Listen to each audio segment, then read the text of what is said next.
Family Guy has been a great, but also controversial show above all adult sitcoms, with its unique style, crazy plots, the characters getting into all sorts of hijinks, and most notably, its humor.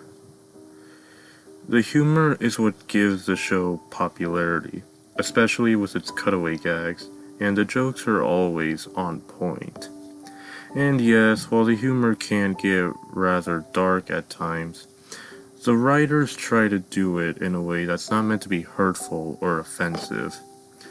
Unfortunately, the show has since bit the dust ever since Seth MacFarlane, the show's creator, has left the series, aside from providing voice lines, and started to focus more on his other shows and projects. The newer seasons of Family Guy lack any good humor or anything overall amazing. It's just very poor writing without the man himself. It's honestly not so much of a surprise as to why the show has gone downhill with its viewers, but what is a surprise is the fact that the show was still able to be renewed for 2 more seasons. I'm also sure that many of these viewers are wondering if the show will even get a movie. That has been said several times in the past couple of years. In recent news, it's been said that because Seth MacFarlane has been busy with his other projects, it'll be very difficult to make the movie, as Seth will be an important part of the film, starting with a script. Well, as someone who is a former associate of Seth, I can tell you this. No, he never did make the movie. But what he did make was his initial way of putting an end to the series. To give a bit of a backstory, I'm an interviewer who works for a company that I won't say the name of for legal reasons, but basically what we do is we associate with many other companies that produce TV shows, movies, short films, you name it. We give out ideas for content creators, directors, and writers that could definitely make their films a whole lot better, as well as interview them and would ask them about why they became a creator, director, or writer, what kind of ideas did they have in the past, and what do they plan on in the future, etc., etc.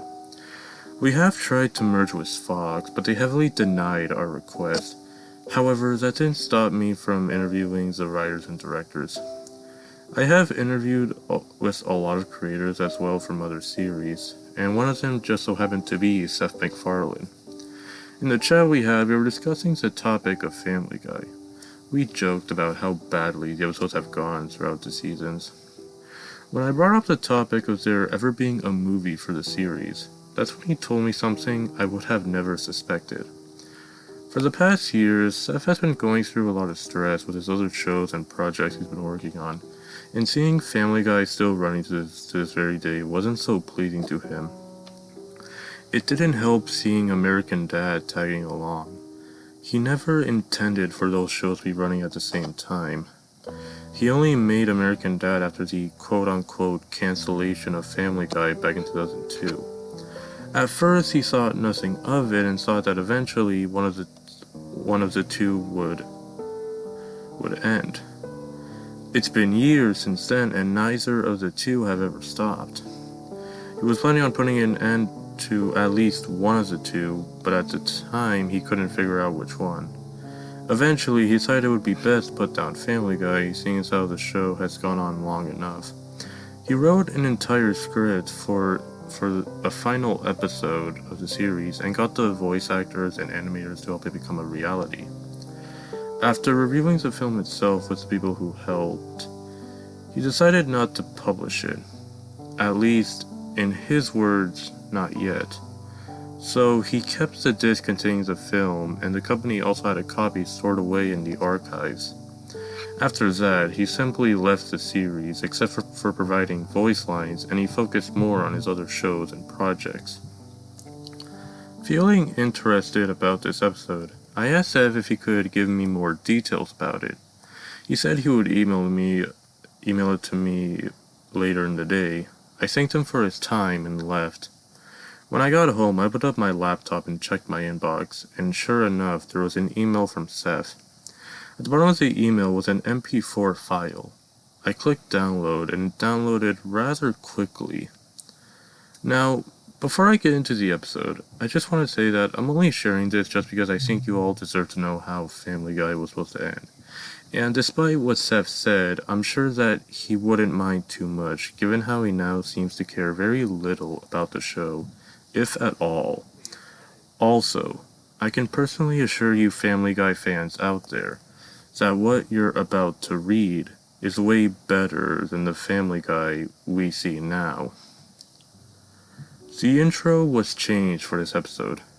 The Family Guy theme song played, but an instrumental version while showing a slideshow of Family Guy's many iconic moments throughout the seasons, such as the classic Hitler cutaway gag, Peter tripping and hurting his leg, Peter running away from an airplane, and many, many more.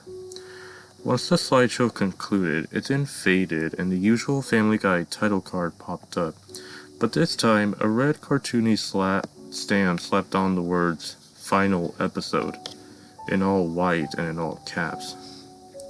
That was it. That was its title, cliche as it may sound. It would then fade out and fade back to the outside of the Griffin house with a daytime outside view.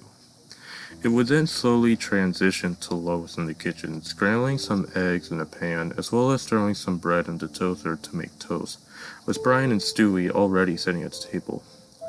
Brian was typing away on his laptop, while Stewie was sitting in his high chair on his phone. Stewie then asked Brian, "What are you working on?" Brian looked up from his laptop and faced Stewie. "Well, I'm glad you asked," Brian began. "This is what I believe to be the golden ticket to entering my dream as a writer." Stewie rolled his eyes at Brian. "Brian, you're seriously still trying despite all of your failed attempts?" "This will be different. The story I'm writing is completely different from all of my past ideas. This will for sure be in libraries across the country." Stewie just sighed. "I'll start selling tickets for front row seats at your biggest downfall again," he joked. Brian also sighed and went back to typing. Lois scooped the scrambled eggs and toast onto 6 different plates. "Kids, breakfast," she called out. Meg and Chris walked downstairs into the kitchen, dressed in their usual clothes. They both sat down and started to eat their breakfast. A few seconds later, Peter walked into the kitchen. "Morning, family. Anything new going on?" Meg spoke up. "Well, my graduation is coming up in a month, so I was wondering..." Meg was then cut off by Peter as he grabbed her head and proceeded to fart in her face as she squealed like usual. Meg just simply groaned before finishing up her breakfast, not bothering to finish her sentence. Chris then glared at Peter while he wasn't looking with a face of disappointment, and then showed a face of sorrow towards Meg, but she also didn't pay attention to Chris. I guess Chris for once actually felt bad for Meg for all the abuse she's had to put up with her asshole of a father. Peter then walked up to Lois with a smirk on his face. "So, Lois, I know it's been a while since we've had any alone time. What do you say we fool around after you drop off Stewie and at preschool?" Lois replied in a bored tone. "I'm not in the mood today, Peter." Peter then asked, "Are you sure?" while twirling her hair with his finger. Lois replied, "Yes," in a rather annoyed tone. Peter just said, "Okay," in a disappointing tone, then walked over to the table and ate his breakfast. The scene then transitioned to Meg and Chris walking out of their house, past their neighborhood, and started to make their way to school.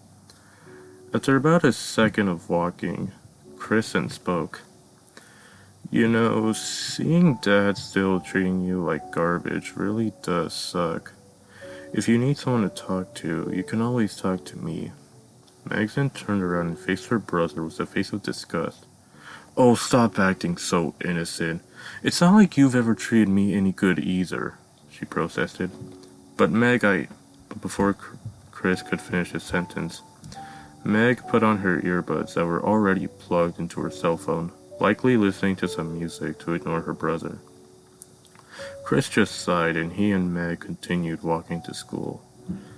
They continued walking until there was the sound of a woman's voice from behind them that yelled out, "Hey Meg, think fast!" But Meg, still with her earbuds in her ears, didn't hear until she was met with a glass bottle to the head, shattering in the process and causing her to fall over. Meg then turned around to be greeted with the face of her previous school bully, Connie D'Amico. She, along with her friends who were on either side of her, laughed maniacally, seeing her on the ground. "I knew you were a dumbass. You couldn't even see the ball coming. Guess you may need to check your prescription and see if they're correct, ugly," Connie exclaimed, still laughing along with her friends. Chris just stood there, completely silent, but once again gave a face of sorrow, knowing that Peter wasn't Meg's only problem. He was completely silent for about a minute before finally blurting out, "At least my sister's not some filthy skink who works at the strip club, all because she got expelled from school for all the times you've gotten in trouble for all your stupid shenanigans. Which, may I need to remind you of your criminal record because you faked your death and pinned all the blame on my mother, getting her arrested only for karma to bite you in the ass so hard and leading to your arrest. It's no wonder why you spent the rest of your sad life at the strip club." Connie seemed to be a bit taken aback at what Chris had said, before regaining her composure and saying, "Well, at least I'm not some fat ass who hangs around with his unattractive sister. You two honestly make a great combination for the ugliest people on earth." She and her friends laughed again before walking away. Chris turned around and helped Meg up. However, Meg pushed his hand away before spouting, "Chris, stop acting like you care. Just stop." "But Meg, just leave me the hell alone," she yelled out before putting back on her glasses and her earbuds. Chris once again sighed, and he and Meg continued on to school, neither of them saying a word. The scene then cuts to the outside of the school before cutting to Chris and Meg walking to the entrance. As they walked in, they both went their separate ways to their respective classrooms. Chris was walking down the hallway, and he was met with some friends of his that said hi and even gave Chris a couple of high fives and fist bumps. Meg, on the other hand, was met with several funny faces and scowls from her classmates, as well as some derogatory names such as ugly bitch and world's most disgusting living being. Then she was met with some spitballs in her face, and a student even threw a dodgeball at the back of her head, once again knocking her to the ground and causing her glasses to fall off. She just stood up, sighed, and finally reached her classroom. But of course, it wasn't any better for her. As she sat down, she was once again met with several spitballs, but she tried her best to ignore them. "God, why do I have to suffer every day?" she thought in her head. The scene then once again transitioned to the outside of the Pawtucket brewery where Peter worked. It then cut to Peter sitting in his office, typing away on his computer while drinking a bottle of Pawtucket beer. Preston then walked in to have a chat with Peter. "Griffin, I've been noticing some things about your employee status," he began. Peter then looked up from his computer and at his boss, looking a little nervous. "Oh, what about?" he asked, nervously. "Well, after going through your reports and other works you've done throughout the month, I can safely say, without a doubt, that you are truly an amazing employee here at Pawtucket." Peter's face immediately went from nervous to surprise after hearing what Preston had told him. "In fact, if you get this huge document done by the end of this week and give a good presentation about the company to our new distributor, you may just be in for more than a surprise," he finished before walking out of Peter's office. Peter just sat there, still with a face of surprise. "Oh boy, I hope I get a raise. Or, even better, a promotion," he thought in his head before going back to typing on his computer. The scene then cuts back to the house before cutting to Lois and Brian in the kitchen. Lois was washing dishes while Brian was still sitting at the kitchen table, typing on his laptop. Lois then politely asked Brian if he could help her out with the other chores that need to be done. Brian politely declined, saying that he's working on a new book and saying that this one will definitely make him famous. Lois scoffed and said, "You're still on the whole book phase?" Brian then looked up at Lois and responded with, "It's not a phase, Lois. I'm trying to become a good writer to become famous." Lois rolled her eyes at Brian and responded with, "How many times do you have to hear it, Brian? You're never going to be a good writer.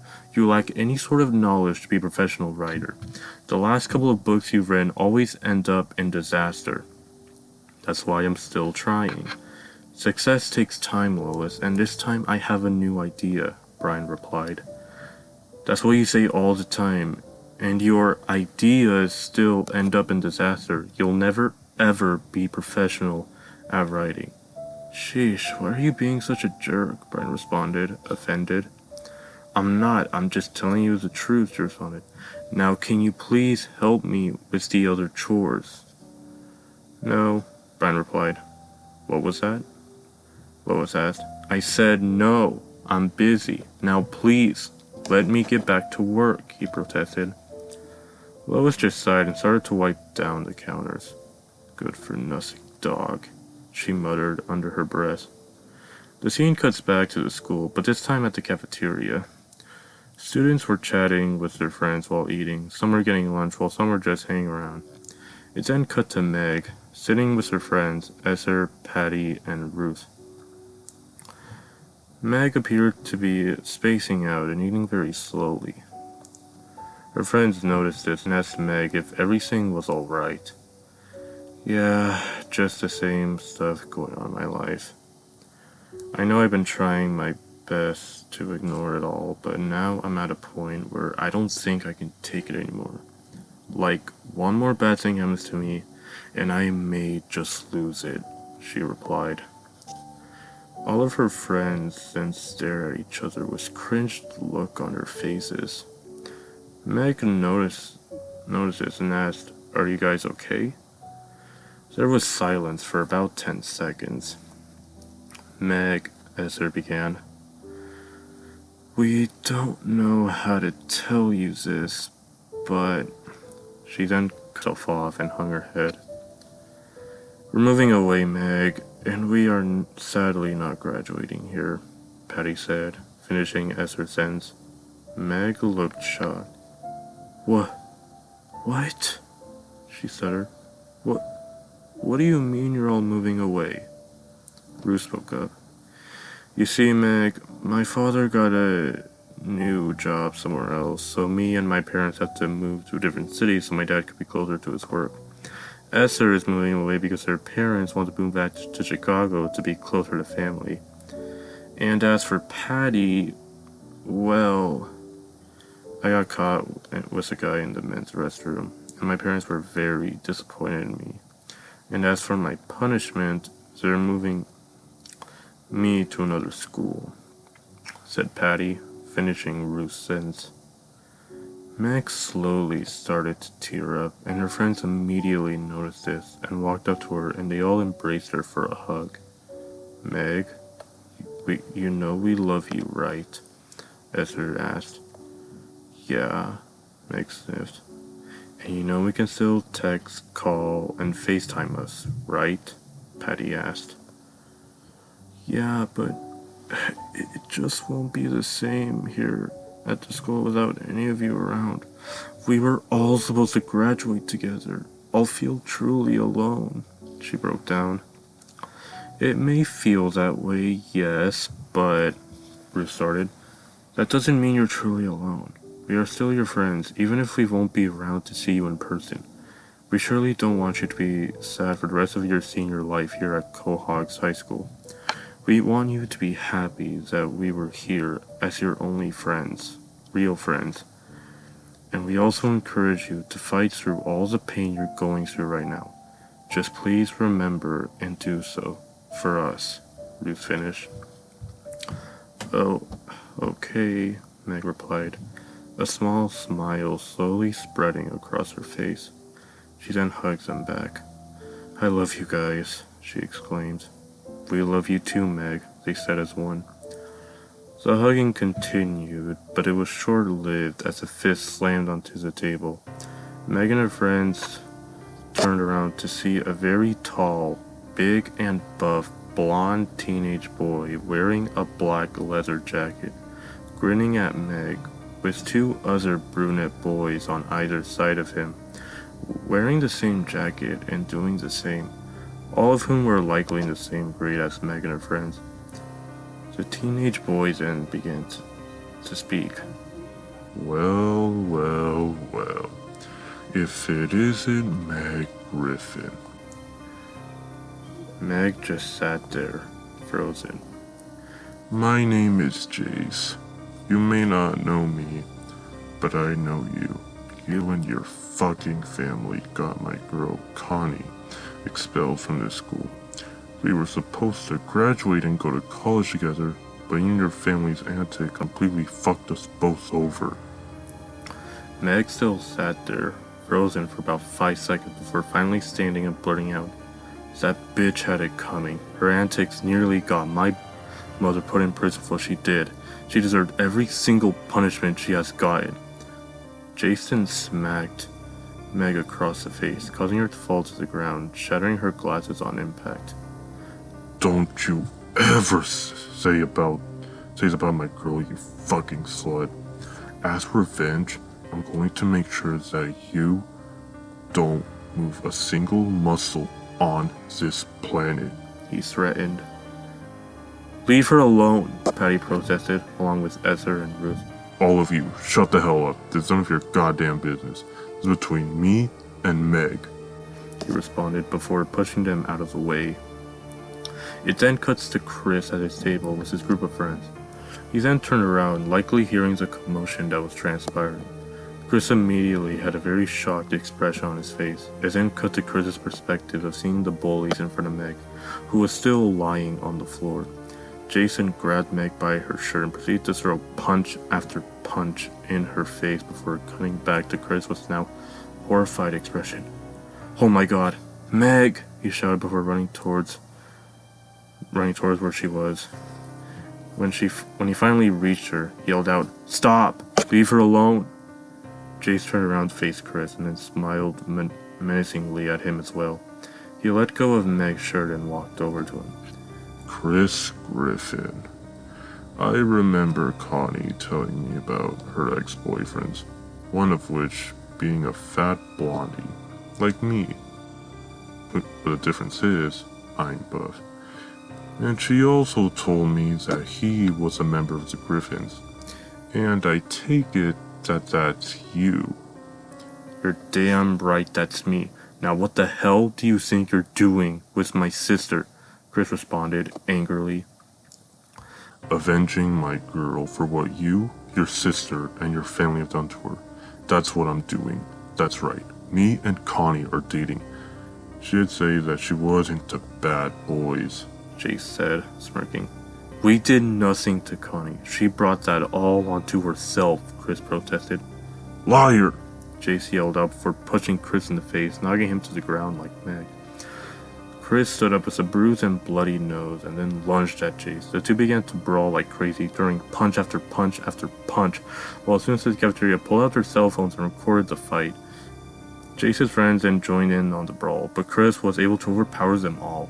One of the brunette boys got on top of Chris and began to strangle him with his arms. Chris struggled for a bit before grabbing a nearby fork at one of the tables and quite literally stabbed the boy's right hand, causing blood to pour out. The boy cried out in pain before Chris grabbed his arm and threw him to the ground. The other brunette boy tackled Chris to the ground and began throwing several blows to his face. Chris kicked the boy in the groin and he fell, and Chris punched him square in the face, knocking him to the ground along with the other brunette boy. Finally, Jace tried to throw more punches at Chris, but Chris was surprisingly quick and dodged every punch. Chris grabbed Jace's arm and literally twisted it. Jace yelled out in pain. Then Chris wrapped his arms around his waist and slammed him to the ground along with his buddies. Chris hyperventilated for a little before saying, "Nobody touches my sister."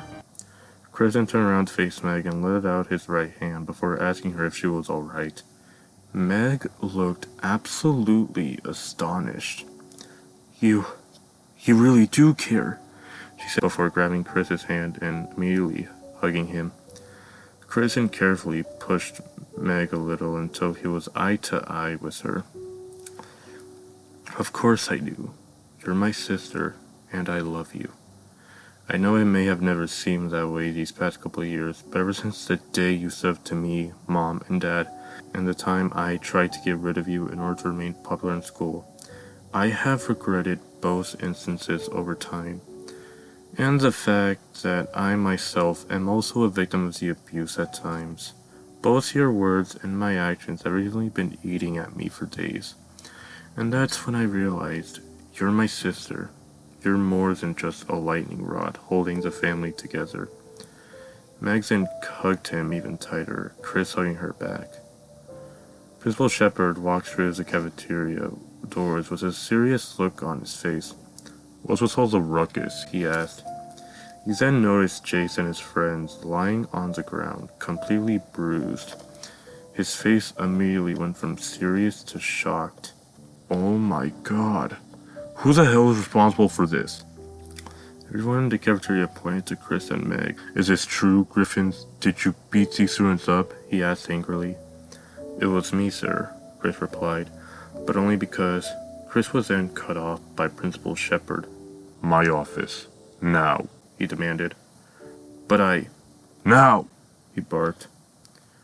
Chris reluctantly followed him into his office. Meg then ran up to Principal Shepard and tried to explain everything, but he didn't listen, and told her to get the nurse so the 3 boys lying on the ground could be treated for their injuries before walking away with Chris. Damn it, she huffed. She then turned to face everyone who tattled on Chris. You bastards, she said before walking away. The scene then cuts to the outside of Principal Shepard's office before cutting to Principal Shepard sitting at his desk with Chris sitting in a chair in front of him. Now give me one good reason why you beat up those 3, Principal Shepard demanded. The blonde-haired one attacked my sister, Chris replied. And why didn't you just confront him? Principal Shepard asked. I did, but he punched me in the face so I had to defend myself, Chris responded. You should have just ran to me about it, and I could have done something about it. But no, you chose violence, and that's something I don't tolerate at this school. I'm calling your parents, Principal Shepard threatened.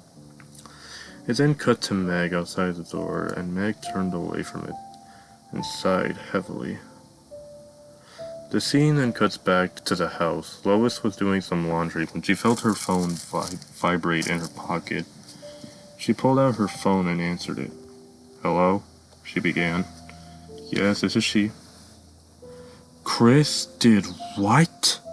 She shouted in the same tone from Season 5, Episode 11, where Peter beats up Kyle, which was likely a small reference to that. Okay, thanks for letting me know. I'll be right over, she finished before hanging up.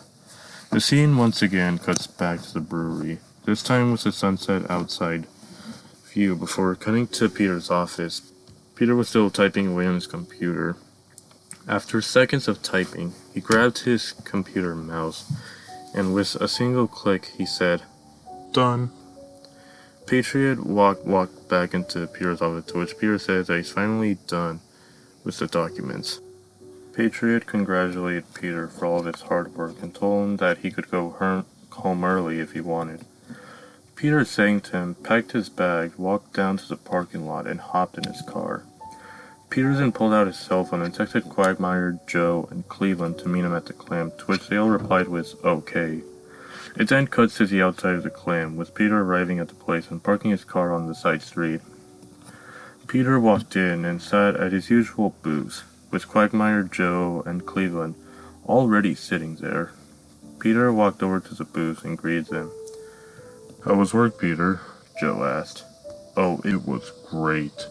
In fact, Patriot said that I've been doing an amazing job at the brewery, based on my status. He also told me that if I were to give a good presentation to the new distributors that are coming in tomorrow, I'll be in for more than a surprise. Joe, Quagmire, and Cleveland congratulated Peter for his work, to which he thanked him.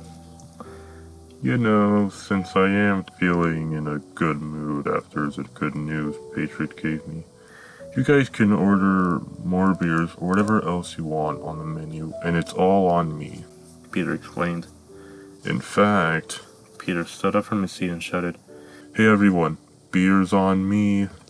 Everyone else at the clam cheered for Peter, and the clam immediately escalated to a full-on drinking party. Jerome and the other employees brought plates filled with beer and food. Everyone started to chow down and drink non-stop. Peter and his friends were slowly getting drunk by every drink they have taken. You know, this is all fun and dandy, but you know what this party really needs? Joe drunkenly asked. Everyone shook their heads. Some fireworks, Joe exclaimed. Pulling out his gun, started to shoot a couple of rounds in the air. Everyone continued to cheer. Hey Joe, let me get a couple of rounds, said Peter, also drunk. Joe handed Peter the gun and shot a couple of rounds as well. This time, however, he started to shoot in every random direction of the clam, shooting a couple of beer mugs and other dishes that were lying around on some tables, a couple of beer bottles that were on display, some light bulbs, and even a window. Then he accidentally shot Quagmire in his right leg, causing him to yell out in pain. Damn it, Peter, that hurt. What the hell? Peter looked absolutely shocked at what he just did. Oh my god, Quagmire, I am so sorry. Sorry? Sorry? You just shot my leg. I can barely stand on it. Quagmire, it was an accident, I swear. An accident? Yeah, the second time you shot me by accident. You can never control yourself. Quagmire stopped talking for a bit before saying, I know I said this before, but maybe I should add more salt to my words. You are an idiot. No, scratch that. You are one of the world's most dumbest individuals to ever walk across this world. Seriously, all of your actions lead to consequences, yet you never learn from any of them. You know, I'm surprised Lois is still with some retard like you who can barely take care of himself or his children. You are an idiot. I'm done with you. And I know I said this before, but I mean it this time. I'm done with you and your bullshit. This friendship is over. For real. There was silence for a moment. Then Joe spoke up. Peter, I think it's best if you just give me the gun and leave. Yeah, you also caused a lot of damage in my bar, Jerome exclaimed. Peter was quiet for a couple of seconds before saying, Fine. Then handed the gun to Joe, walked out of the bar, and back into his car, driving off. They're probably just jealous of the good news I gave them, he thought. The scene cuts back to the outside of the Griffin house, with Peter pulling up on the driveway. Peter walked out of his car, locked it, and went inside the house. Hey guys, I'm home, he shouted before walking into the kitchen, where his family was already sitting at the table. Oh good, Peter, just in time for dinner, said Lois, grabbing a plate of meatloaf. Lois looked at Peter and must have figured something was a little off about him. Peter, have you been drinking? She asked. Maybe a little, he replied. Lois just sighed and told him to just sit down, which he did. Lois placed the plate of meatloaf on the table, and Peter was the first to cut himself a slice. Lois sat down and did the same. So, Peter, how was work? She asked. Good. I may just be getting a raise or a promotion, he replied. Okay, Lois said, with a hint of disbelief in her voice. Anyways, Chris, is there something you want to tell your father? She said, looking over to Chris. Chris seemed a little nervous. No, he stuttered. Chris, either you tell him or I will, Lois said. Fine. Chris then turned to face Peter. Dad, I got into a fight at school. What? You got in a fight? Peter asked. Yeah, Chris replied. Wow. Peter said. There was once again silence for a moment before Peter asked. Did you win? Yeah, Chris replied. Wow. You really are a man who can defend himself, said Peter. Lois seemed a little taken aback by what Peter had said. Peter, don't encourage him. He literally stabbed a boy in the wrist with a fork, dislocated another one's arm, for God's sake. Yikes, Chris, that's my monster right there. Your boy's messing with you and you were just defending yourself? Peter asked. No, they were messing with Meg and I just couldn't hold back and see them do something like that, Chris replied. Well, that's kind of a stupid reason to attack, but okay. Peter, Lois scolded. What? He got suspended for a week because of that, and is also being grounded during that time. Lois, it was out of self-defense. There's no reason to ground him because of it. Lois took a deep breath and sighed. Peter, follow me to the living room, please, she said. Fine, Peter replied. Peter got up and followed Lois to the living room. They both sat down on the couch and Lois began. Peter, I can't believe you would encourage Chris to violence. If the boys are messing with him, or Meg, or anyone else for that matter, then he has the right to fight back. He's standing up for himself. Standing up for himself? Peter, that's not how we should be teaching our children. We should be teaching them how to resolve conflicts peacefully and respect others. Oh, come on, Lois, it's not a big deal. Boys will be boys, right? No, Peter, that's not an excuse. This behavior could have serious consequences for Chris and his future. We need to be responsible parents and guide him in the right direction.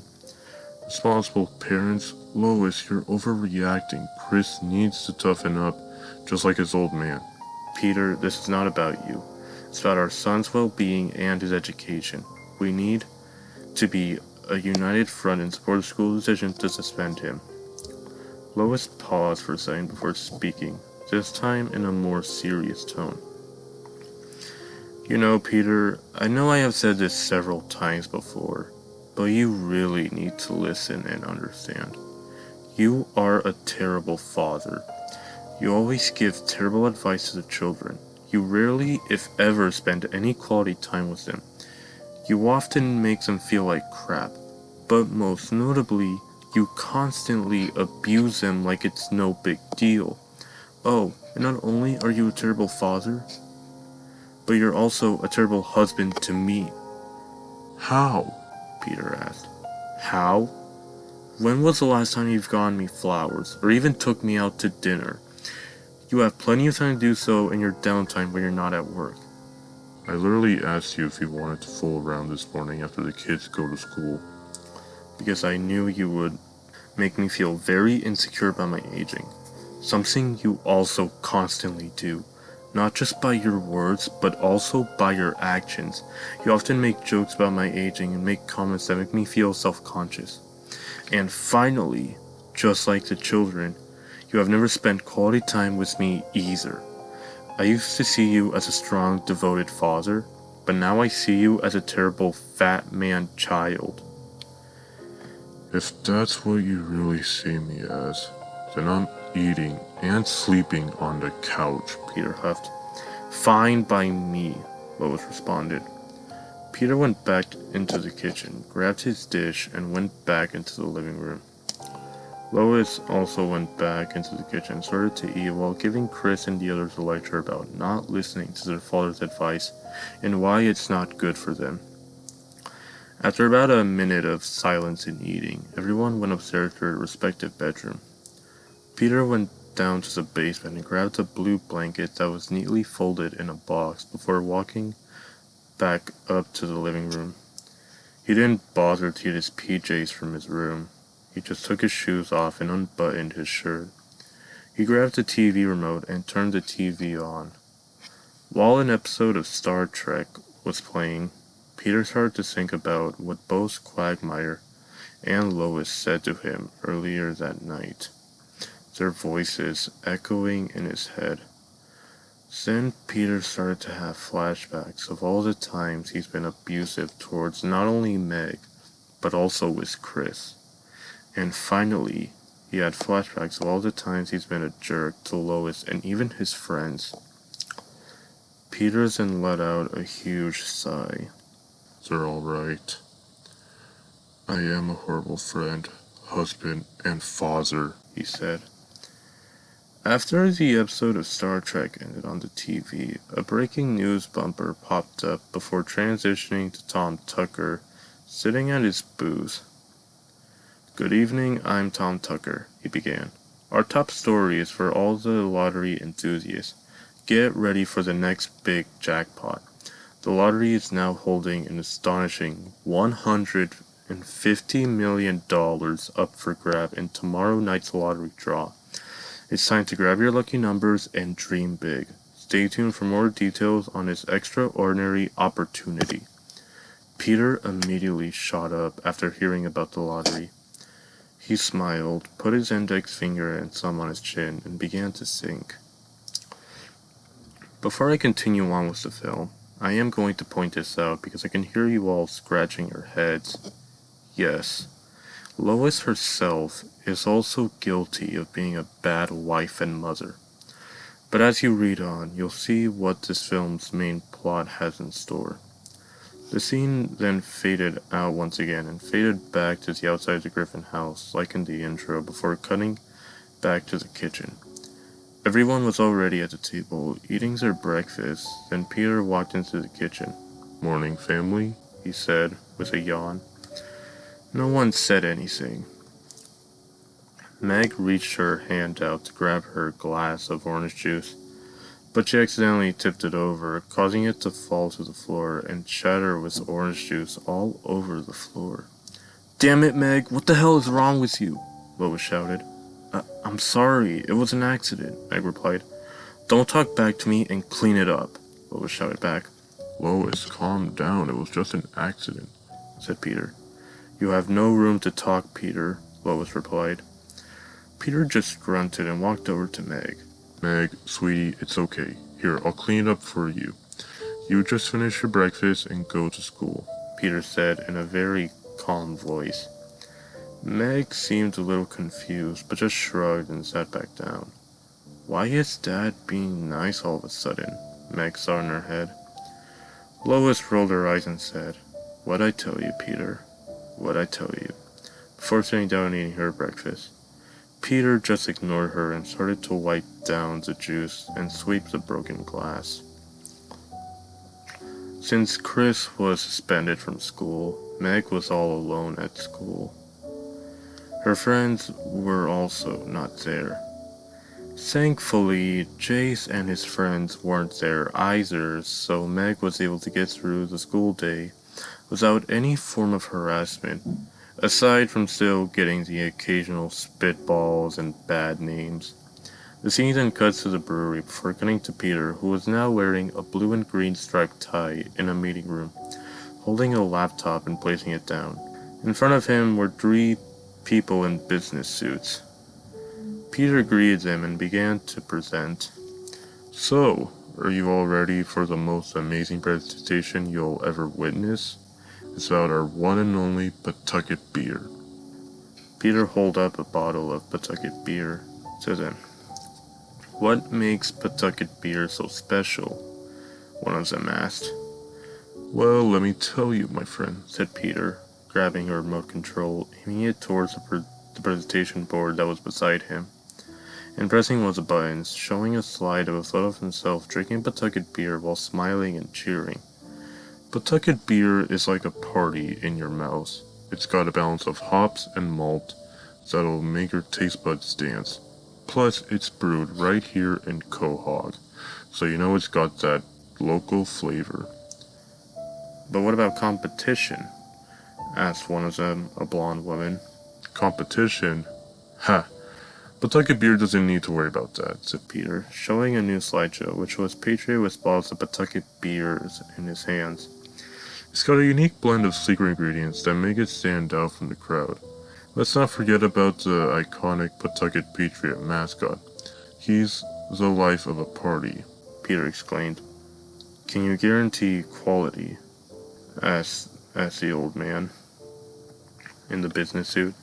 Absolutely. Pawtucket beer goes through rigorous testing to ensure that every sip is pure bliss. We've got a team of highly trained taste testers, myself included, to make sure that each batch meets our high standards. Trust me, you won't find a beer like this anywhere else. Peter continued on with the presentation, slowing slide after slide while giving brief explanations of how good Pawtucket Beer and the company really is. After all that was said and done, the three distributors stood up and clapped their hands together and gave their positive feedback to both Peter and Preston. Peter took a bow and thanked them. His boss then walked up to Peter and congratulated him. I'm very proud of you, Griffin. In fact, I'm giving you a major raise. Peter's eyes widened and he jumped up for joy. Yeah, but not only that, I'm promoting you to assistant manager. Oh my god, thank you so much, Peter exclaimed. Of course, he said, and as another way to congratulate you, you may once again leave an hour early before your initial end shift if you would like.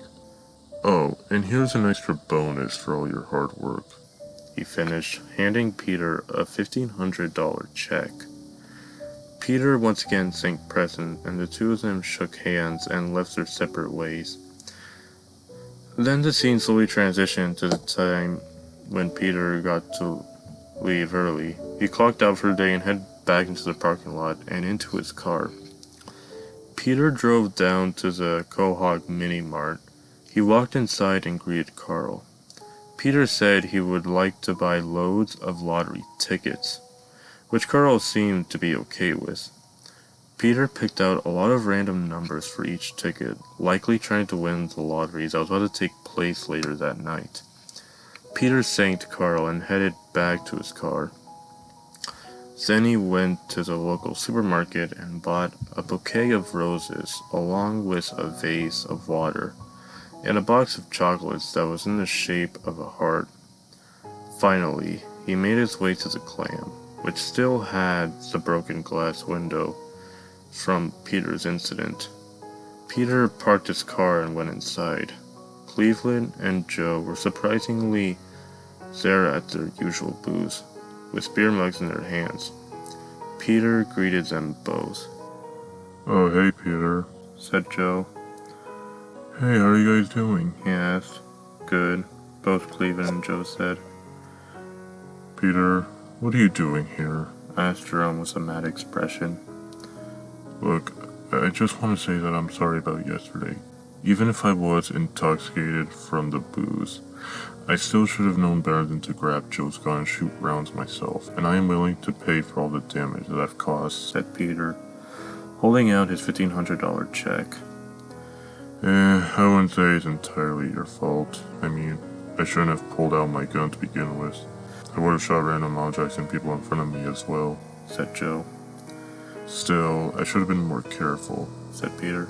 Can you ever forgive me, Jerome, for what I did to your precious bar? He asked. Jerome seemed hesitant for a moment before saying, Alright, I'll forgive you. Peter breathed a sigh of relief and thanked Jerome. By the way, where's Quagmire? I want to apologize to him as well and tell him that he had every right to call me out. Well, me and Cleveland invited him here, but he said he was busy with something else. We don't know what exactly, said Joe. But why don't you just sit down and have a beer with us? Okay, Peter exclaimed before sitting down and ordered a beer himself. The TV in the Clam suddenly announced the $150 million lottery, to which Peter immediately ran out of the Clam, back into his car, and got all of his lottery tickets that he bought, ready for his big opportunity. Peter showed his friends, Jerome, and everyone else who was also at the Clam his lottery tickets, and they all cheered for Peter that they hoped he would win. Tom Tucker then popped up on the TV and was about to announce the winning numbers. Good evening, I'm Tom Tucker. Just in, the winning numbers for tonight's lottery draw have been announced. Ready your tickets and listen very carefully. Peter had a massive grin on his face and made a sound of pure excitement through his shut teeth. The first number is 5. Peter looked down on all of his tickets and spotted the one that had a 5, and he immediately grabbed it. The second number is 45. Peter looked down at the ticket that he had the 5, and sure enough, there was 45. The third number is 31. Peter looked down once again, and there was a 31. Peter seemed to get even more excited, making that sound again. The fourth number is 53. Peter looked, and there was a 53. Peter then began to shake his legs under the table, getting more and more excited. The fifth number is 64. There was a 64 on the ticket, and Peter began to slam his fists on the table, even more excited. And finally, the last winning number is 109. And those are the winning numbers. Congratulations to the winner. You won a very big jackpot. Tom Tucker finished. Peter looked down for the final time, and surprise, surprise, there was 109 on the ticket. Peter immediately shot up and cheered even more than he did when he got the raise and promotion at work earlier that day. Everyone at the clan congratulated Peter for his excellent win, to which Peter thanked them. So, what are you gonna do with the money? Cleveland asked. I think I may just have an idea, Said Peter. Thank you all for your support. I'm gonna go home now and give the good news to my family. Before Peter left, everyone cheered for him once again, and Peter thanked them all in return, before exiting the clam and going back into his car and driving off.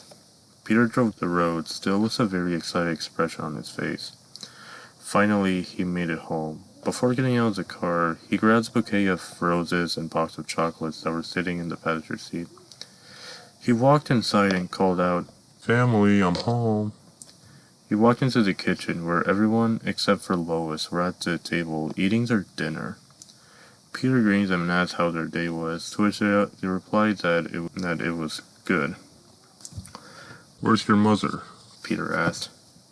She's in her room, and she strictly told us not to go in, said Chris. Peter seemed a little confused before walking upstairs. As he made his way towards his bedroom door, the sounds of the bed squeaking could be heard, which grabbed Peter's attention. When he finally reached the door, he opened it. Lois, I'm home.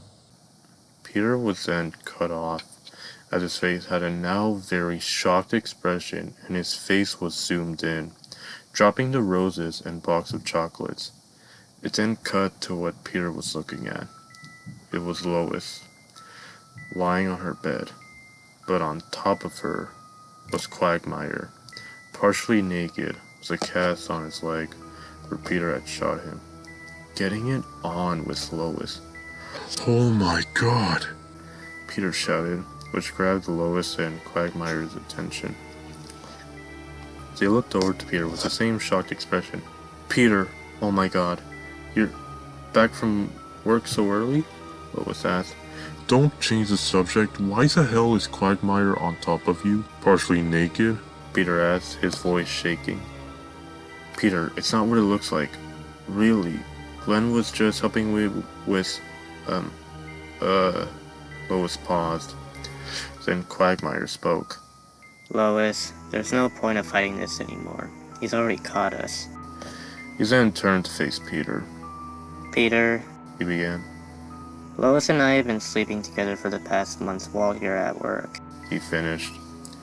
Peter just stood there in complete disbelief.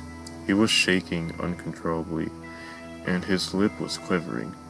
He just stood there for a good minute before he finally began to speak. One of my only friends, backstabbing me in the back. How could you? Well, you should have known a day like this would happen. You knew I'd been crushing on your wife for so long, and now here we are. Peter then looked at Lois. And you. We've been together for almost 20 years. How the fuck could you do this to me? He said, his voice now breaking. Well, what did you expect, Peter? I've already told you that you have been a horrible husband to me. Again, you constantly make me feel very insecure about my aging. Oh, and so you bought me roses and chocolates. Well, that's not enough to satisfy me one bit. Glenn, on the other hand, is actually more attracted to me. And he thinks that my aging is what makes me hotter. Plus, he's got a bigger schlong than yours. The last line was like a bullet to Peter's heart as he clenched his hand on his chest. And if you don't like me sleeping with your best friend, then you can get out of the house, Lois finished. Peter looked like he was about to burst. His body was trembling and he closed his eyes very tightly. But Peter immediately snapped out of his daze and slowly grew a smile on his face. You know what, Lois? It's fine. You can be with Quagmire, and I'll be out of the house. But before I go, I just want to say something. Go ahead, said Lois. See, I didn't just buy you roses and chocolates. Do you remember when I told you that I may get a raise at work? Well, I did. Not only that, but I got promoted to assistant manager. And finally, I was going to surprise you when I won the lottery, He said, pulling out his winning lottery ticket. Both Quagmire and Lois dropped their jaws. That's right. This unattractive fat ass is rich. Now, if you'll excuse me, I'll be packing my stuff and leaving. Oh, and I'm taking the kids with me. Oh, no, you don't, Lois shouted. Lois pulled on one of the drawers from the nightstand and pulled out a large pocket knife and lunged at Peter. Lois pushed Peter against the wall, breaking it on impact. Lois tried to stab Peter, but he grabbed her hand at the nick of time. Peter then pushed Lois off her and was about to make his way to the door, but Lois immediately got up and tackled Peter, pinning him to the floor. She started to swipe at Peter's arm while he groaned in pain. She reached out to his lottery ticket that was in the same hand, but Peter, without any hesitation, punched her in the face, knocking her to the floor along with a black eye. She was about to get up, but Peter got on top of her and placed his hands around her neck. She struggled to free herself from his grasp. Get off of her, you bastard! Quagmire shouted. He got on top of Peter's back, pulled out a syringe with some clear liquid, likely anesthesia, and jammed it into his neck and injected it. Peter got dizzy for a bit before collapsing onto the floor, completely knocked out. Lois pushed his hands away and gasped for air. She then smiled and took Peter's lottery ticket and gave a gentle kiss on his lips. Thanks, fat ass, she said. Lois heard the sound of footsteps. Damn it, the kids! Glenn, quickly, hide in the bathroom, she said. Quagmire did what he was told and hid in the bathroom, closing the door behind him. Lois hid both the knife and the ticket under her bed. Then she grabbed a nearby water bottle and poured the water in her eyes and rubbed it in to make it look like as if she were crying. Brian and the others walked into the bedroom, likely from the sounds of Peter and Lois fighting. Lois, is everything okay? We heard a lot of yelling and banging, said Brian. Lois then turned around to face Brian, with fake tears from the water she poured. Peter tried to kill me. Thankfully, I was able to knock him out with a couple of scratches and a few punches to the gut, she acted. My God, look what he did to your eye, Brian exclaimed, noticing Lois's black eye. Lois placed a hand on Brian's shoulder. Brian, please, call the police, she said. Brian nodded and pulled out his cell phone, dialing for Joe. Joe, you need to get over here, now. Peter's gone crazy, he said. I'm on my way, Joe replied. The scene then cuts to Joe wheeling out of his house and into the Griffin house. He knocked on the door, and Meg opened the door to let him in. Chris and Brian lifted Peter's unconscious body down the stairs, with Stewie and Lois following behind. They gently placed Peter on the floor, completely exhausted by carrying Peter's excessive weight. So what's going on? Joe asked. Well, Lois began.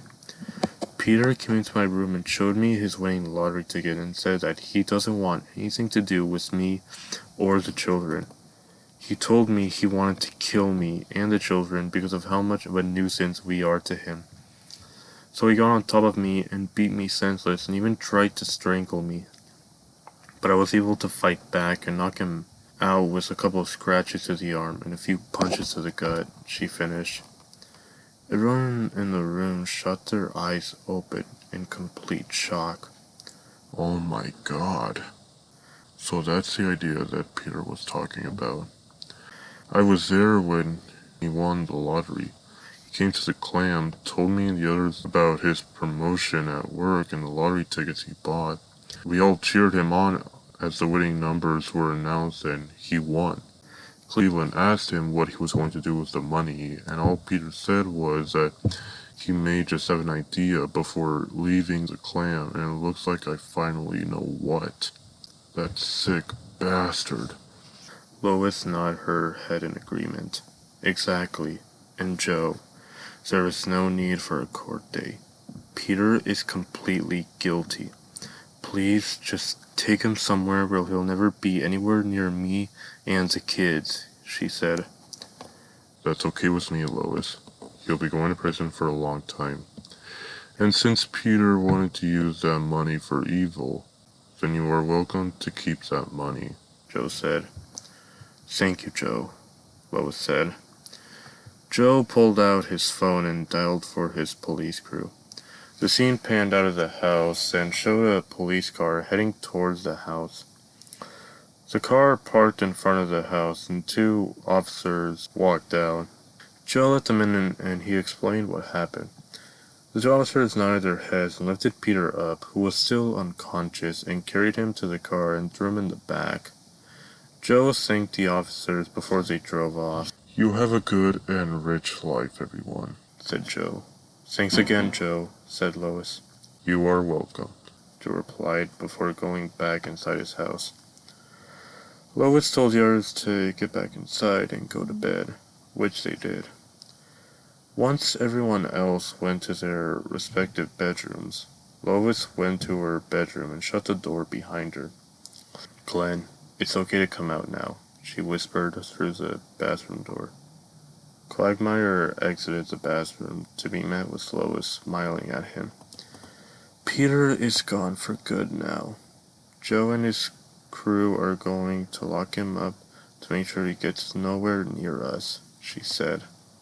Thank God, he said. Yeah, but you know what the best part is? She asked before walking over to the bed and pulling out the ticket underneath. This money will be ours, she said, snickering. All right, Quagmire explained, and he and Lois went to bed and continued on with their play. The scene then faded out for the third time and faded into the Quahog police station with an early morning outside view. The scene then panned in to show various jail cells before stopping at a cell with Peter in it. Peter was still unconscious, but after a couple of seconds he started awake. Ugh, my head, he groaned. Where am I? He saw it.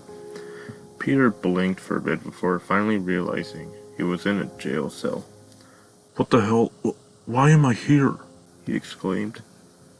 Joe, now in his cop uniform, could be seen wheeling his way to Peter's cell. Awake, eh? Joe asked, smirking. Peter then turned around to face Joe. Joe, what the hell is going on? Why am I here? He asked. Oh, you know why, Peter. Joe responded. No, I don't. I really don't. Please, do you know why I'm here? Peter asked, this time very agitated. Wow, you really don't know. Guess Lois really knocked you out. It's either that or you're just being your retarded old self, Joe said. Joe, I seriously don't know why I'm here. Please tell me, Peter explained. Joe sighed before saying, Lois told me everything. Told you what? What are you talking about? Peter asked. She told me how you tried to kill her after knowing you won the lottery and how you want to kill the children as well, just because they are all a nuisance to you. Joe said. What? No, that's not what happened, I swear, said Peter, sounding as if he was on the verge of a mental breakdown. I don't want to hear it, Peter. You know, Quagmire was right about you being an idiot. But you are also a psychopath. Out of all the stupidest things you have done, this one you really crossed the line on. I believe Lois 100% on this one. Her black eye and tears are solid proof to me. Oh, and all that money you won will now be under her name. I spoke to the warden and he agreed to not only that, but to have you locked up in prison for life. Joe finished. Peter's eyes widened at what Joe had told him. But Joe, that's not... Peter was then cut off by Joe. Sir, you have the right to remain silent, he barked. This instantly silenced Peter. Good. Now you wait here until the bus gets here to transfer you to the prison, Joe said before wheeling away. Peter once again closed his eyes tightly out of anger and closed his hands shut into fists. He punched a hole in the wall out of pure frustration. Stupid bitch got me arrested, he grunted, grabbing his now bloodied hand that also had a couple of scars. The scene panned back to the Griffin house. Meg, Chris, Stewie, and Brian all made their way downstairs and into the kitchen. Morning, family, Lois explained, popping open a bottle of champagne. Someone is in a good mood, said Brian, sitting at the table along with the others to eat their breakfast that was already sitting on the table. Why, of course I am, Brian. We're rich, Lois replied, pouring herself a glass. Everyone cheered in excitement at the exciting news. So what are you going to do with the money? Brian asked. Well, first of all, I'm going to pay off the mortgage for this house. Then I'm going to sell this house and buy a mansion for ourselves. Afterwards, I'm going to buy ourselves a new car. And finally, I'm going to buy ourselves a private yacht. Oh, and I'm definitely going to shop for designer clothes. Everyone once again cheered for Lois. Hey Mom, is it okay if we use that money for my college? Meg asked. Lois bursted out laughing. She continued to laugh more and more for a good minute before finally calming herself down. Oh, you're serious, she said. Meg, honey, you don't need college. We're rich for crying out loud. But it's always been my dream to go to college after high school, said Meg. Meg, we are rich. There is no need for college. You'll be living a very good life without the struggles for money. Lois responded. Mom, please? Meg pleaded. Meg, I said no, and that's final, Lois snapped. Meg just sighed and finished up for breakfast. Brian walked up to Lois. Hey, I know this may not be a good time to say this, but if you ever need a new mate, I'm always available to talk to, Brian said, smiling. Lois just looked at him disgustingly. Brian, you're not my type, she responded. Brian hung his head in disappointment and walked into the living room. Lois walked out of the house and into the car, lottery ticket in hand, along with an excited look on her face. She drove down to a small building that had a billboard on top with the words Quahog Lottery. Lois parked the car and walked inside, still looking very excited. The interior of the lobby was very identical to that of an ordinary bank, with a long square counter in the center filled with people in business suits or women in skirts. Lois quickly ran to the counter, so excited. Hey, I would like to cash in my winning lottery ticket. That's right, I'm the lucky winner, she snickered, handing out the ticket. The woman who who was at the counter, turned around to face Lois and grabbed the tape before proceeding to get up from her seat, walk over to one of the drawers that was behind her, and pulled out a big black duffel bag filled to the brim with $100 bills and stacks before handing it to Lois and saying, "Congratulations." Lois immediately grabbed the bag and sped all the way back to her car. She got in and threw the bag over her shoulder and into the back seat. She then pulled out a pack of cigarettes and a lighter. She opened the bag, pulled one of the cigarettes out before lighting it up with the lighter. She placed the now lit cigarette on her lips, blowing in and blowing smoke back out.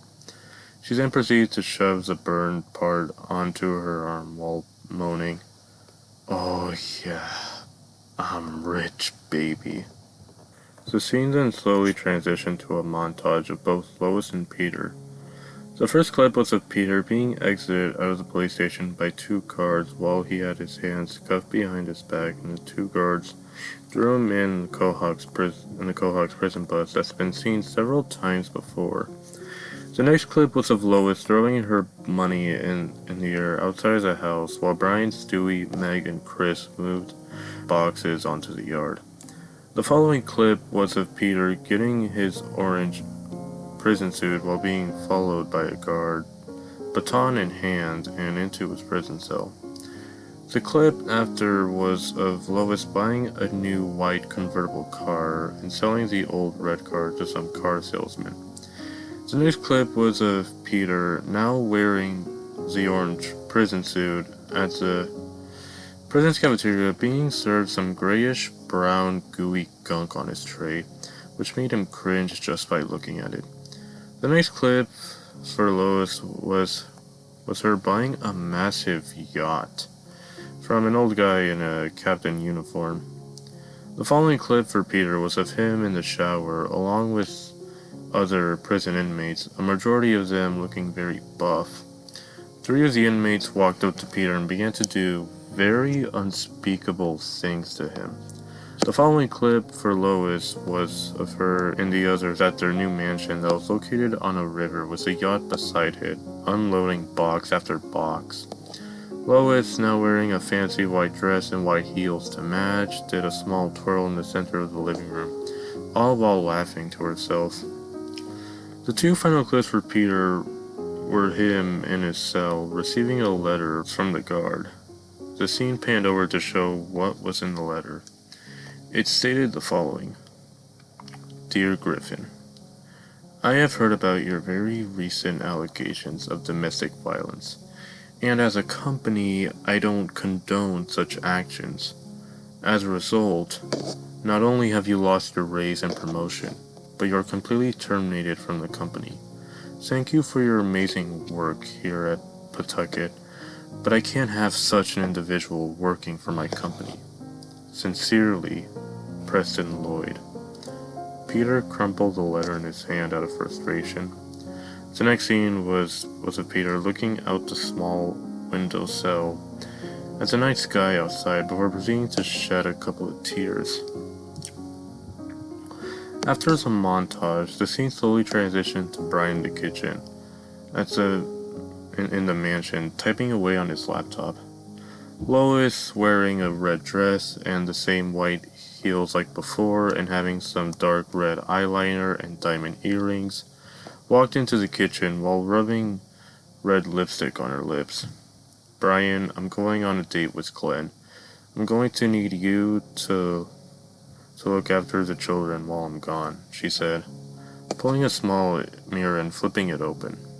"Can't, I'm still working on this book," Brian replied. Lois looked at Brian with a face of frustration. "Brian, I am not giving you an option. You're going to look after the children while I'm gone," she protested. "No," said Brian. Lois walked up to Brian and without any warning, grabbed his laptop and threw it against the wall, breaking it on impact. "What the hell?" Brian yelled out. "I told you that I'm not giving you an option. Now, either you look after the children, or I swear to God, I'll take you to the vet and have you put down for being a good-for-nothing dog," she threatened. Jesus Christ. Lois, Fine, Brian responded. Good, Lois said softly. There was then a knock at the door. Lois groaned, walked towards the door, and answered it. It was her parents. Lois seemed rather annoyed to see them at the door. Hey, Mom. Hey, Dad. What are you doing here? She asked, very bluntly. Well, we heard you won the lottery, $150 million, and we heavily congratulate you, said Babs before Carter butted in. Yes, and we were wondering if you were interested in combining your money with my company. I'll give it all to you as a reward for your big accomplishment. Thanks, but no thanks, said Lois. In fact, I don't want anything to do with either of you, especially you, Dad. You barely were ever there for me as a kid, and I know I would still visit the two of you from time to time, but now that I have won big and have my own rich life, I never want to see you again. And unless you want me to file a restraining order for you two, I highly recommend you leave now, Lois demanded. Both Carter and Babs hung their heads and made their way back to their car. Once they drove off, Lois proceeded to walk to her convertible and drive off as well, likely to see Glenn for their date. The scene cuts back to the outside of the prison, still with a nighttime outside view, before cutting to Peter in his cell. Sitting on his small prison bed, his fist on his chin as he hangs his head, Peterson reached down to his pocket and pulled out a folded photo. He unfolded it to reveal that it was a picture of him, Lois, and the others outside of their house, smiling and hugging each other. A tear rolled down Peter's face, and the tear dropped on the photo, rolling down it as well. Peterson began to softly sob, while the scene zoomed out of his cell before fading to black once again. The scene then faded back in to show the outside of the mansion with another daytime outside view before cutting to the living room. Brian could be seen walking to the front door, but before he did, he called out to Lois, who was sitting on the big white couch in the living room, trying on some expensive-looking makeup, telling her that he was going to go visit Peter at the prison, to which Lois seemed to be okay with. Brian got in his gray Prius and drove down to Cohawk's prison. Brian parked his car and made his way inside. He walked up to an officer that was standing behind a counter, filling out some paperwork. The officer then looked up at Brian. "May I help you?" the officer asked. "I would like to see Peter Griffin," said Brian. "Follow me," said the officer. Brian followed the officer down the hall before the scene cuts back to Peter in his cell, still looking downward. Then the guard from earlier walked up to his cell. "Griffin, you have a visitor," he said. Peter looked up with a bit of a surprised look on his face, and he immediately stood up and followed the guard. The scene then cuts once again, this time in the visiting room, then cutting to Peter being brought by the guard to the visiting window. Brian walked up to the other side of the window. Brian? Peter asked as he grabbed the red telephone while Brian did the same. "How are you holding up?" Brian asked. "I've had better days," Peter replied. "How are you and everyone else doing?" He added. "Good. Actually, more than good. Lois is now rich from the money you made and bought us a big mansion, yacht, and the likes." Peter slammed his fist on the counter out of anger. "Serves you right for trying to kill her," said Brian. "I didn't try to kill her. She tried to kill me," Peter responded. "Peter, I know you too well. You often lead yourself in very crazy antics that are harmful to those around you, including your own family. I believe in Lois 100% on this." "Brian, I really didn't try to kill her. I swear to God." "I think I'm going to head out now." Peter hung his head in defeat, but after about 5 seconds, his head shot back up as if something had hit him. Oh my God. Why didn't I think of this sooner? Brian, wait. Brian was about halfway to the door when Peter said this, and he turned around with a confused look. Remember it says the security room from when we were burgled, right? The panic room. Brian nodded his head, still looking confused. Go back to the house and check the surveillance and you'll see that I'm not lying. Peter, Lois sold that house and bought us a mansion. We'll try to find your way in and you'll see. Peter looked as if he was about to have a full-on mental breakdown once again. Brian still looked a little skeptical, but then Peter shed a tear, and that's when Brian finally decided to take pity on him. Now that I think about it, I do happen to have an extra key to the house in my Prius. Alright, I'll go check to see if you're really not lying. Peter thanked Brian repeatedly up until the guard said that time was up and took Peter away. The scene cuts back to Brian going back to his Prius and making his way back to the old house. When he arrived, he parked his car, and before getting out, he went over to the passenger side and opened the glove box to reveal that he indeed had an extra key to the house. He then made his way to the front door, but before entering, he knocked, likely to make sure no one else was living there. After about a while, he unlocked the door with the key and slowly opened it. "Hello?" he called out, but there was thankfully no response. The entire living room was completely empty. Same with the kitchen, dining room, and just about everywhere else. Brian made his way upstairs and stopped at the attic door above him. He jumped up to try to reach and grab it, but he couldn't due to how short he was. There was, thankfully, a stool that was likely left behind when they moved out, so Brian grabbed the stool, stood on it, and was finally successful in reaching the attic door. As the wooden ladder dropped to the floor, Brian set the stool aside and made his way up. Brian found the panic room and walked inside. Some monitors were off, but when Brian found the remote control that was lying around and clicked on the buttons, they were working just fine. Brian scrolled through the surveillance to the time when Peter was arrested, and there laid the truth in front of him. Peter walking in to Lois and Quagmire. Peter showing off his lottery ticket. Lois trying to kill Peter with a knife. Glenn injecting Peter, knocking him out, and Lois stealing the ticket. Brian's jaw dropped at what he saw. "Oh my God," he whispered. Brian pulled out his cell phone and began to record what was soon to be Lois and Glenn's karma. Brian put his cell phone back in his dog pocket, ran down the attic and the stairs, and back into his Prius. Brian made his way to the police station. He rushed inside to be greeted with Joe behind his desk, looking through some files. Then he saw Brian rushing towards him. "Oh hey Brian, how's the rich life going?" he asked. "It's going okay, but I need to show you something very important," said Brian. Brian pulled out a cell phone and showed him the true motives of Lois Griffin. My God. Those two are definitely going away for a long time. Do you know where they are now? Joe asked. Before Brian could say anything, the phone buzzed in Brian's hand. He lifted it over to show that it was a message from Lois. "Brian, I'm at Glenn's house, as he will be moving in with us, and I don't care if you two have beef.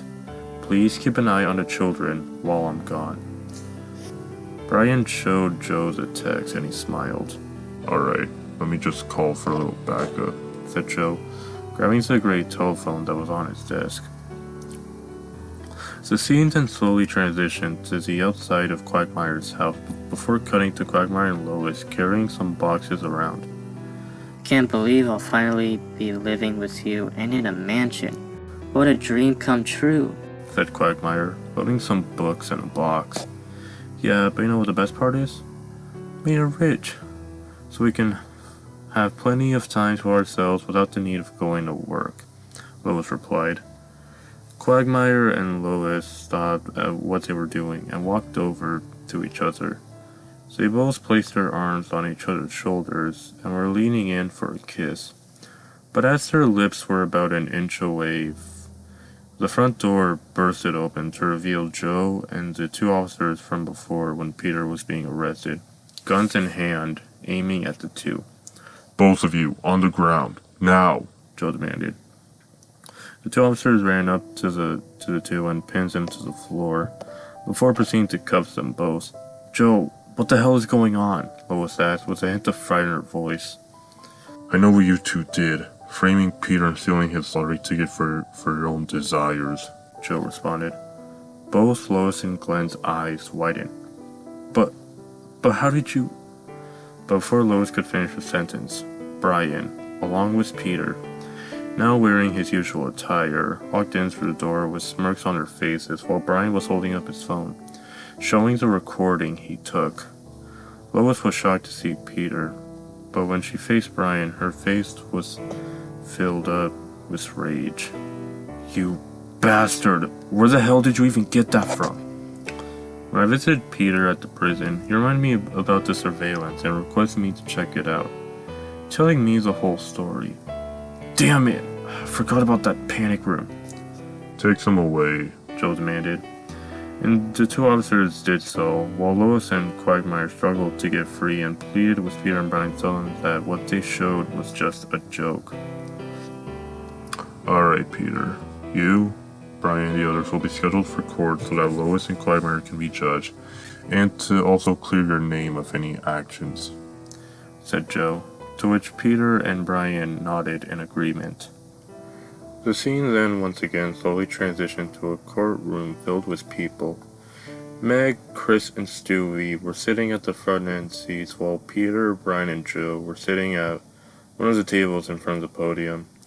Lois and Quagmire could then be seen being brought by the two officers from before, still trying to free themselves from their grasp, and being sat down at the table that was opposite from Peter, Brian, and Joe's.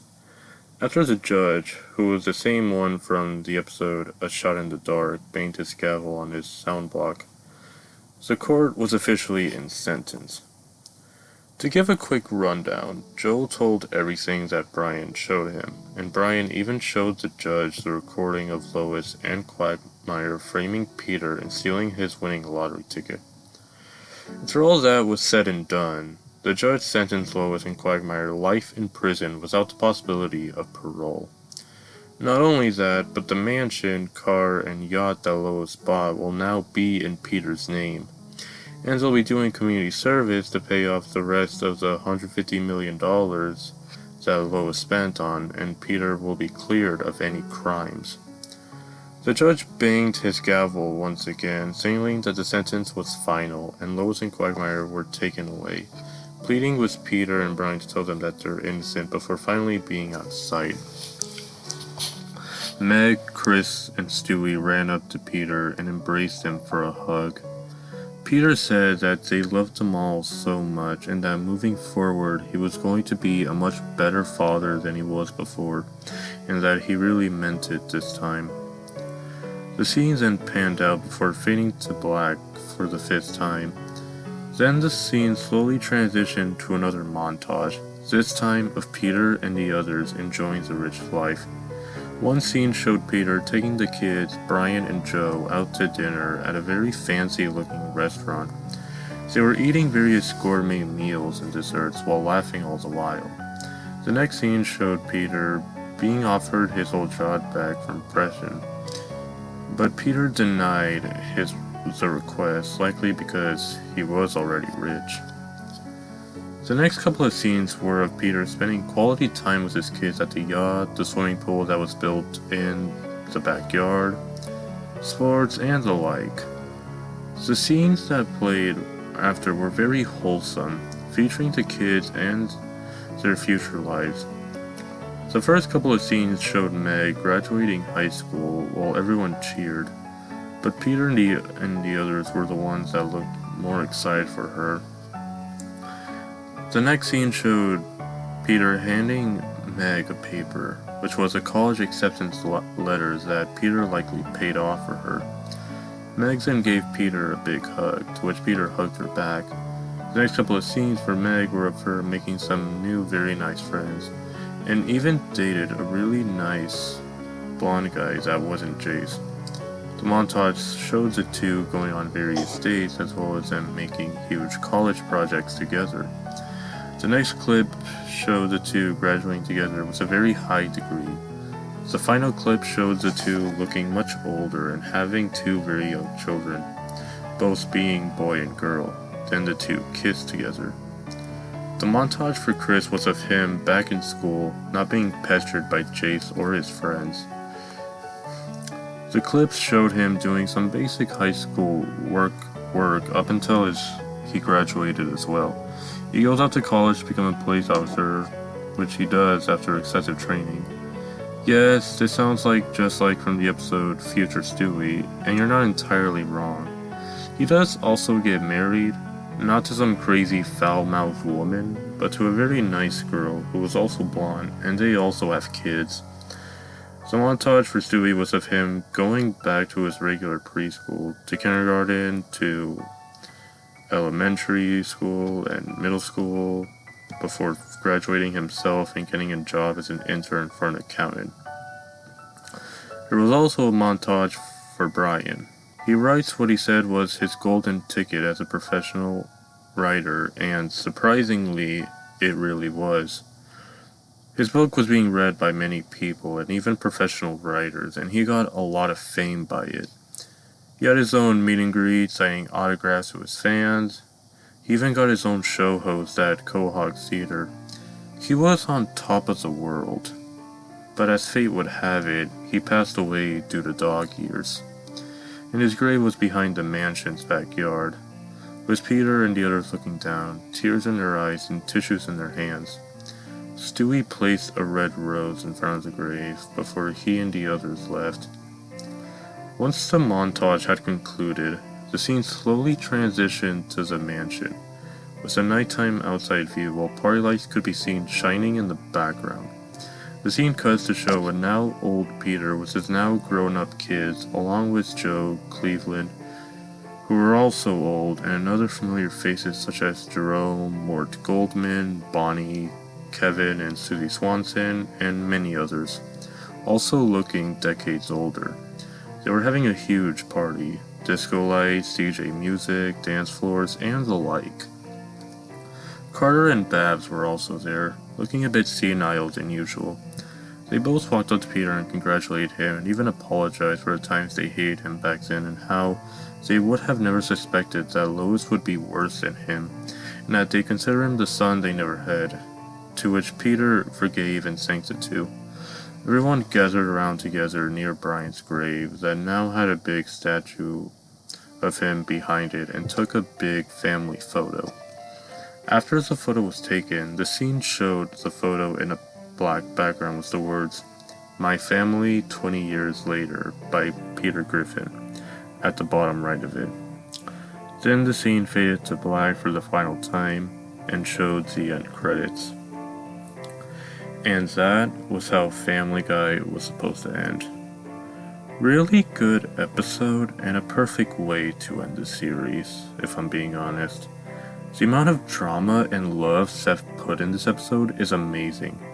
I know he has made other episodes with love and emotion, but I think this episode really takes the cake. This episode also had character development for Meg, Chris, and most notably Peter. Meg finally gets pity for all the crap she's been through, and both Chris and Peter have taken it from her. Also, this episode has answered a question that I'm sure a lot of you Family Guy fans have been wondering for a long time. Who is the worst parent among Peter and Lois? And the results were somewhat surprising. And to finally put the story to a close, I'm sure we can all agree that this is far better than the Family Guy we have now.